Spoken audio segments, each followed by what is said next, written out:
ஏவா நித்திய ஜீவன் உனக்களிப்பார் சத்திய வாக்கை நம்பியேவா நித்திய ஜீவன் உனக்களிப்பார் உன் பேரை ஜீவ புஸ்தகத்தில் உண்மையாயின்றே எழுதிடுவார். வருவாய் தருணமிதுவே அழைக்கிறாரே வல்ல ஆண்டவரே சுவண்டை. வருவாய் தருணமிதுவே அழைக்கிறாரே வல்ல ஆண்டவரே சுவண்டை. அல்லேலூயா அல்லேலூயா அல்லேலூயா. ஏசாயா 44வது அதிகாரம் 22வது வசனத்தை நம்ம வாசிக்கலாம். ஏசாயா 44வது அதிகாரம் 22வது வசனம். உன் மீறுதல்களை மேகத்தைப் போலவும் உன் பாவங்களை கார் மேகத்தைப் போலவும் அகற்றிவிட்டேன். என்னிடத்தில் திரும்பு, உன்னை நான் மீட்டு கொண்டேன். அன்பானவர்களே, தேவன் நமது மீறுதல்களையும் பாவங்களையும் மேகத்துக்கும் கார் மேகத்துக்கும் ஒப்பிடுகிறார். மழைக்காலங்களில் நாம் சூரியனை காணாதபடிக்கு பூமிக்கும் வானத்துக்கும் அவை பிரிவினை உண்டாக்கி வைக்கிறது. அதே போலத்தான் நமது பாவங்களும் மீறுதல்களும் நமக்கும் தேவனுக்கும் இடையில பிரிவினையை உண்டாக்குகிறது என்று வேதம் சொல்லுகிறது. ஏசாயா 59வது அதிகாரம் 2வது வசனத்தை நாம் வாசிக்கலாம். ஏசாயா 59:2. உங்கள் அக்கிரமங்களே உங்களுக்கும் உங்கள் தேவனுக்கும் நடுவாக பிரிவினை உண்டாக்குகிறது. உங்கள் பாவங்களே அவர் உங்களுக்கு செவிகொடாதபடிக்கு அவருடைய முகத்தை உங்களுக்கு மறைக்கிறது. அன்பானவர்களே, அது நிமித்தம்தான் நம்முடைய ஜெபங்களுக்கு பதில் கிடைப்பதில்லை. அன்பானவர்களே, இடி மின்னல் மழை காலங்களில் எல்லா உயிரினங்களையும் அவைகள் பயமுறுத்துவது போல நாம் பாவங்களை நாம் அறிக்கையிட்டு மனம் திருந்தாததால் நமது பாவம் நம்மை எப்பொழுதும் மிரட்டி கொண்டே இருக்கும். மழைக்காலம் முடிந்து சூரியன் உதித்த உடனே வானம் பளிச்சென்று காணப்படுகிறது. அதே போலத்தான் நாம் மனம் திரும்பும் போது நீதியின் சூரியனாகி இயேசு நம்மேல் உதித்து அவர் நமது பாவங்களையும் நமது மீறுதல்களையும் நம்மை விட்டு அவர் அகற்றி விடுகிறார். மல்கியா 4வது அதிகாரம் 2வது வசனம் சொல்லுகிறது, ஆனாலும் என் நாமத்துக்கு பயந்திருக்கிற உங்கள் மேல் நீதியின் சூரியன் உதிக்கும், அதன் செட்டைகளின் கீழ் ஆரோக்கியம் இருக்கும், நீங்கள் வெளியே புறப்பட்டு போய் கொழுத்த கன்றுகளைப் போல வளருவீர்கள். அன்பானவர்களே, தேவன் நமது பாவங்களையும் மீறுதலையும் அகற்றிவிட்ட பின்பு ஒருவரும் நம்மை குற்றப்படுத்தவோ நம்மை நியாயந்தீர்க்கவோ முடியாது. பாருங்க, மேகமும் கார் மேகமும் அகன்று போன பின்பு வானம் பளிச்சென்று காணப்படுவது போல தேவன் நமது பாவங்களை நம்மை விட்டு அகற்றின பின்பு நம்முடைய உள்ளத்தில் ஒரு மெய்யான சந்தோஷமும் ஒரு சமாதானமும் நமக்கு உண்டாகும். பரிசுத்தம் இல்லாமல் ஒருவரும் தேவனை தரிசிக்கவும் முடியாது, வெற்றி வாழ்க்கை வாழவும் முடியாது, சாத்தானை எதிர்த்து நிற்கவும் முடியாது, ஊக்கமாக நம்மால் செபிக்கவும் முடியாது. எல்லாவற்றுக்கும் மேலாக நாம் பரிசுத்தம் இல்லாமல் தேவனை தரிசிக்கவும் முடியாது. பாருங்க, நம்முடைய சரீரத்தை நாம் சுத்தமாய் வைத்திருப்பது போல நம்முடைய இருதயத்தையும் நாம் சுத்தமாய் வைத்திருக்க வேண்டும். அப்பொழுதுதான் நாம் தேவனை தரிசிக்க முடியும். நம்முடைய தேவன் பூரண சற்குணராய் இருக்கிறது போல நாமும் பூரண சற்குணராய் இருக்க வேண்டும் என்று தேவன் நம்மை விரும்புகிறார். அரைகுறை வாழ்க்கையை ஆண்டவர் ஒருபோதும் விரும்புகிறதில்லை. ஒரு வண்ணத்து பூச்சியின் வாழ்க்கையை நாம் எடுத்துக்கொண்டால் அதன் வாழ்க்கையானது ஒரு முட்டையிலிருந்து ஆரம்பமாகிறது. அப்புறம் அது புழுவாக ஒரு இலையில் ஊறுகிறது. அதற்கப்புறம் அது தடித்த புழுவாக மாறி கூட்டு புழுவாக தொங்குகிறது. அதன் பின்பு ஒரு நாள் அது வண்ணத்து பூச்சியாக சிறகடித்து பறந்து வருகிறது. அன்பானவர்களே, அதுதான் பரிபூரணம். அதுபோல நாமும் கர்த்தருடைய சுபாவத்தில் நாம் பூரணப்பட வேண்டும். அவருடைய அன்பு, விசுவாசம், பரிசுத்தம், இரக்கம், தாழ்மை, இப்படிப்பட்ட குணங்களில் நாம் பூரணப்பட வேண்டும். ஆவியின் குணங்களில் நாம் பூரணப்பட வேண்டும். 2 கொரிந்தியர் 7வது அதிகாரம் 1 வசனம் சொல்லுகிறது, மாம்சத்திலும் ஆவியிலும் உண்டான எல்லா அசுசியும் நீங்க நம்மை சுத்திகரித்து கொண்டு பரிசுத்தமாகுதலை தேவ பயத்தோடு பூரணப்படுத்த கடவும். அன்பானவர்களே, ஒரு மனிதன் பூரண தெய்வீகத்திற்கு நேராய் நடத்தப்பட வேண்டுமானால் அவனுக்குள்ள கண்டிப்பாக தேவ பயம் காணப்பட வேண்டும். தேவ பயம் இல்லாவிட்டால் பாவம் அவர்களை மேற்கொண்டு விடும். விசுவாசம் இல்லாமலும் நாம் தேவனுக்கு பிரியமாய் இருக்க முடியாது. திராட்சை செடியாக நாம் நன்றாக தேவ சமூகத்தில் நாம் கனி கொடுக்க வேண்டுமானால் நம்முடைய வாழ்க்கையில் சில கட்டுப்பாடுகள் இருக்கத்தான் செய்யும். நாம் தேவனுக்கும் அவருடைய வார்த்தைகளுக்கும் நாம் கீழ்ப்படிந்து நடக்கும்போது தான் நம்முடைய வாழ்க்கை சிறக்கும். பாருங்க, தடைகளை நீக்குவதும் புதிய வழிகளை திறப்பதும் அற்புதங்களை செய்வதும் நம்முடைய தேவனுக்கு லேசான காரியம்.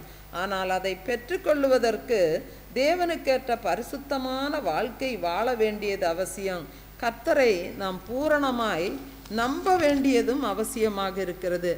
லேவியராகமம் 26வது அதிகாரம் 13வது வசனத்தின் பின்பகுதியை நாம் வாசிக்கலாம். உங்கள் நுகத்தடிகளை முறித்து உங்களை நிமிர்ந்து நடக்க பண்ணின உங்கள் தேவனாகிய கர்த்தர். அன்பானவர்களே, நாம் கர்த்தரை நம்பும்போது அவர் நம்மை நிமிர்ந்து நடக்க பண்ணுவார். பாவத்தின் அடிமைத்தனத்தில் வாழ்கிறவர்கள் தலைகுனிந்து நடக்கிறார்கள், ஆனால் கர்த்தரை நம்புகிறவர்கள் தலை நிமிர்ந்து நடக்கிறார்கள். இன்று உலகத்தை பின்பற்றுகிறவர்களை பாருங்க, அவர்களுடைய முகத்தில் எந்த ஒரு கலையும் இல்லை, எந்த ஒரு சந்தோஷமும் இல்லை. அவர்கள் துயரத்தோடு தலைகுனிந்து நடக்கிறார்கள். சிலர் பாருங்க, கடன் பிரச்சனையில் அகப்பட்டு தலை தூக்க முடியாமல் வேதனையோடு இருக்கிறார்கள். சிலரை பார்த்தால் அவருடைய பிள்ளைகளுடைய தகாத செயல்கள் நிமித்தம் அவர்கள் வேதனையோடு தலை நிமிர்ந்து நடக்க முடியாமல் நடக்கிறதை நாம் பார்க்கிறோம். ஒரு முறை ஒரு சகோதரி ஒரு சாட்சி சொன்னார்கள். அந்த சாட்சி என்னவென்றால், அவருடைய கணவர் வட இந்தியாவில் இராணுவ வீரராக பணியாற்றி வருகிறார்களாம். ஒரு நாள் திடீரென்று அவர் இறந்து விட்டதாக அரசாங்கத்திடமிருந்து அவர்களுக்கு தந்தி வந்தது. அப்பொழுது அந்த சகோதரி அந்த தந்தியை எடுத்து கொண்டு வைத்து தேவ சமூகத்தில் வைத்து கண்ணீரோடு செபித்தாரலாம். அப்பொழுது ஆண்டவர் அவர்களுக்கு ஒரு வாக்குத்தத்தம் கொடுத்தாராம். அந்த வாக்குத்தத்தம், நான் உங்களை நிமிர்ந்து நடக்க பண்ணுவேன் என்று சொன்னாராம். அப்பொழுது அது அவர்களுக்கு ஒரு மிகுந்த ஒரு தைரியத்தையும் பலத்தையும் கொண்டு வந்தது. ஆனால் அவர் இறந்து விட்டார் என்ற தந்தியை கேட்டு அந்த செய்தியை கேட்டு உறவினர்களெல்லாம் வந்து பயங்கரமாக அழுதாரலாம். அவர்களிடத்தில் தாலியை கழட்ட சொன்னார்களாம். விதவை கோலத்துக்கு அடையாளமாக வெள்ளப்புடவையை கொடுத்து கட்ட சொன்னார்களாம். ஆனால் அந்த சகோதரியோ, நான் ஆண்டவர் என்னை தலை நிமிர்ந்து நடக்க சொல்லி இருக்கிறார், நிச்சயமாக ஆண்டவர் என்னுடைய கணவரை உயிரோடு கொண்டு வருவார் என்று சொல்லி விசுவாசமாக அவர்கள் சொன்னார்களாம். ஆனால் அன்பானவர்களே பாருங்க, என்ன ஆச்சரியம் என்றால், சில மாதங்களிலேயே அவருடைய கணவன் திடீரென்று ஊருக்கு வந்து விட்டார். அப்பொழுது இறந்தது இன்னொரு இராணுவ வீரன் என்றும் தவறாக தந்தி கொடுத்து விட்டார்கள் என்றும் சொல்லி அவர் விளக்கி சொன்னாராம். சங்கீதக்காரன் தாவீது சொல்லுகிறார், சங்கீதம் 23:5 நாம் வாசிக்கும்போது, என் சத்துருக்களுக்கு முன்பாக நீர் எனக்கு ஒரு பந்தியை ஆயத்தப்படுத்தி என் தலையை எண்ணெயால் அபிஷேகம் பண்ணுகிறீர், என் பாத்திரம் நிரம்பி வழிகிறது. அன்பானவர்களே, நாமும் கர்த்தரை நம்பும்போது சத்துருக்களுக்கு முன்பாக அவர் நம்மையும் தலை நிமிர்ந்து நடக்க செய்வார். ஒரு விசுவாசி ஒரு முறை ஒரு ஊழியக்காரரிடம் வந்து, ஐயா, எனக்கு அருகில் இருக்கிறவர்களெல்லாம் என்னை பாடாய்படுத்துகிறார்கள், எனக்கு நிம்மதியே இல்லை, எனக்கு சமாதானமே இல்லை என்று சொன்னாராம். அப்பொழுது அந்த ஊழியக்காரர் சொன்னாராம், உன்னுடைய மனதை வேதனைப்படுத்துவது, உன்னை வேதனைப்படுத்துவது உன்னுடைய மனது தான். உன்னுடைய மனது பக்குவம் அடைந்தால் உனக்கு இந்த உலகத்தில் துக்கமே இருக்காது, துன்பமே இருக்காது என்று சொன்னாராம். அதற்கு ஒரு உதாரணம் சொன்னாராம். ஒரு பூனையை வளர்த்து வந்தாராம். அந்த பூனை ஒரு நாள் ஒரு எலியை பிடித்து கொண்டு வந்ததாம். அப்பொழுது அவருக்கு மிகுந்த சந்தோஷமாக இருந்ததாம். இன்னொரு நாள் அந்த பூனை அவர் அருமையாக வளர்த்த செல்ல கிளியை பிடித்து கவ்வி கொண்டு வந்ததாம். அப்பொழுது அவருக்கு அது மிகுந்த துக்கத்தை கொடுத்தது. இன்னொரு நாள் அது ஒரு காட்டுக்குருவியை பிடித்து கொண்டு வந்ததாம். அது அவருக்கு சந்தோஷத்தையும் கொடுக்கவில்லை, துக்கத்தையும் கொடுக்கவில்லை. அன்பானவர்களே, இதிலிருந்து நாம் என்ன அறிந்து கொள்ளுகிறோம் என்று சொன்னால், பூனை தான் நம்மை சுற்றி இருப்பவர்கள். அது நமக்கு பிடிக்காத எலியை பிடித்து கொன்று போட்ட போது அது நமக்கு மிகுந்த மகிழ்ச்சியை கொடுத்தது. நமக்கு மிகவும் பிடித்தமான அந்த கிளியை கொன்று போட்ட போது அவருக்கு மிகுந்த வருத்தமாக இருந்தது. இன்னும் சம்பந்தமே இல்லாத காட்டுக்குருவியை கொன்றபோது அவருக்கு மகிழ்ச்சியும் இல்லை, சந்தோஷமும் இல்லை, எந்த விதமான உணர்ச்சியும் இல்லை. அன்பானவர்களே, நம்மை சுற்றி இருப்பவர்கள் நமக்கு நன்மையும் செய்வார்கள், தீமையும் செய்வார்கள். அது நமக்கு எது பிடிக்கும் பிடிக்காது என்பது நம்முடைய இருதயத்தை பொறுத்தது தான். எல்லாரும் நமக்கு பிடித்ததைத்தான் செய்ய வேண்டும் என்று நினைப்பது, அப்படி நாம் நினைக்கக்கூடாது. இதில் நாம் எந்த காரியத்தோடும் நம்மை சம்பந்தப்படுத்தி கொள்ளாத வரைக்கும் நமக்கு எந்த துக்கமுமே எந்த துன்பமும் நமக்கு இருக்காது. அன்பானவர்களே, நமக்கு தேவையானது ஒன்று, அது கர்த்தருடைய பாதம் மாத்திரமே. இயேசுவின் பாதத்தை பற்றி கொண்டு அவருடைய கிருபையினால் நாம் இளைப்பாற கற்றுக்கொள்ள வேண்டும். ஒரு வாலிபன் ஒருமுறை ஒரு நேர்முக தேர்வுக்காக அழைக்கப்பட்டிருந்தான். அப்பொழுது நேர்முக தேர்வு நடத்திய அதிகாரி அவனை பார்த்து கேட்டார், உன்னையும் உன்னுடைய நன்னடத்தையை பற்றியும் நான் யாரிடம் கேட்டு தெரிந்து கொள்ள வேண்டும் என்று கேட்டார். அப்பொழுது அந்த வாலிபன் சொன்னான், என்னுடைய ஆலய போதகரிடத்தில் என்னுடைய நன்னடத்தையை பற்றி நீங்கள் கேட்டு தெரிந்து கொள்ளலாம் என்று சொன்னார். அப்பொழுது அந்த நேர்முக தேர்வு நடத்துகிற அந்த அதிகாரி சொன்னார், வாரத்திற்கு ஒரு நாள், அதுவும் சில மணி நேரம் பார்க்கிற ஒருவரிடம் உன்னுடைய நன்னடத்தையை பற்றி நான் அறிந்து கொள்ள முடியாது. உன்னை ஒவ்வொரு நாளும் சந்திக்கிற, ஒவ்வொரு நாளும் நீ பழகுகிற ஒரு மனிதரிடம் உன்னுடைய நன்னடத்தையை பற்றி கேட்டால் அவர் உன்னை பற்றி என்ன சொல்லுவார் என்பதைத்தான் நான் அறிந்து கொள்ள விரும்புகிறேன் என்று சொன்னாராம். அன்பானவர்களே, தேவனுடைய பார்வையில் உத்தமமாக வாழ்கிறவர்களே உண்மையிலேயே பாக்கியவான்கள். அப்போ அவர்களே ஆசீர்வதிக்கப்பட்டவர்கள். இந்த உத்தமம் என்பதுதான் என்ன பாருங்க, குற்றம் சாட்டப்படாத ஒரு வாழ்வு, தேவனுக்கு முன்பாக ஏற்றுக்கொள்ளப்படுகிற ஒரு வாழ்வு. இன்றைக்கு உத்தமம் என்பது வாரத்தில் ஒரு நாள் அல்லது அவ்வப்போது என்ற ஒரு நிலைக்கு மாறிவிட்டது. அநேகருடைய உத்தமத்தை வாரத்தில் ஒரு நாள் நம்ம ஆலய ஆராதனையில் மாத்திரம் பார்க்க முடிகிறது. ஆனால் ஒரு கிறிஸ்தவன் வாரத்தில் 7 நாட்களும் உத்தமமாய் வாழ வேண்டும் என்றே தேவன் விரும்புகிறார். அன்பானவர்களே, இந்த பாவ உலகத்தில் நம்ம பாவமே செய்யாதபடிக்கு பரிசுத்தமான வாழ்க்கை வாழ முடியாதுதான், அது கடினமான காரியம்தான். ஆனால் நாம் ஒவ்வொரு நாளும் தேவனுடைய கிருபையை சார்ந்து கொண்டு பரிசுத்தமான வாழ்க்கை வாழ தேவனால் நாம் அழைக்கப்பட்டிருக்கிறோம். சங்கீதம் 84வது அதிகாரம் 11வது வசனம் சொல்லுகிறது, உத்தமமாய் நடக்கிறவர்களுக்கு நன்மையை வழங்காதிரார் என்று சொல்லப்பட்டிருக்கிறது.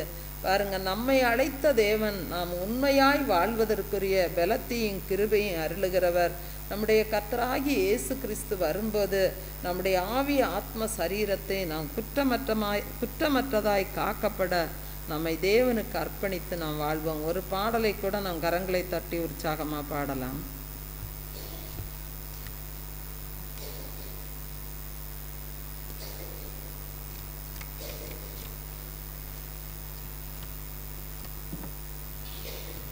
ராஜாதிராஜன் தேவாதி தேவன் வேகம் வருகின்றாரே, அந்த பாடலை நாம் கரங்களை தட்டி உற்சாகமாக பாடலாம். ராஜாதிராஜன் தேவாதி தேவன் வேகம் வருகின்றாரே, ராஜாதிராஜன் தேவாதி தேவன் வேகம் வருகின்றாரே, நம் இயேசு ராஜா வருவார், எந்தன் சுத்தரை சேருங்களன்பார், நம் இயேசு ராஜா வருவார், எந்தன் சுத்தரை சேருங்களன்பார், ஆக நாம் அங்கு சேர்ந்திடுவோம், ஆக நாம் அங்கு சேர்ந்திடுவோம். ராஜாதிராஜன் தேவாதி தேவன் வேகம் வருகின்றாரே, ராஜாதிராஜன் தேவாதி தேவன் வேகம் வருகின்றாரே, முத்திரை பெற்ற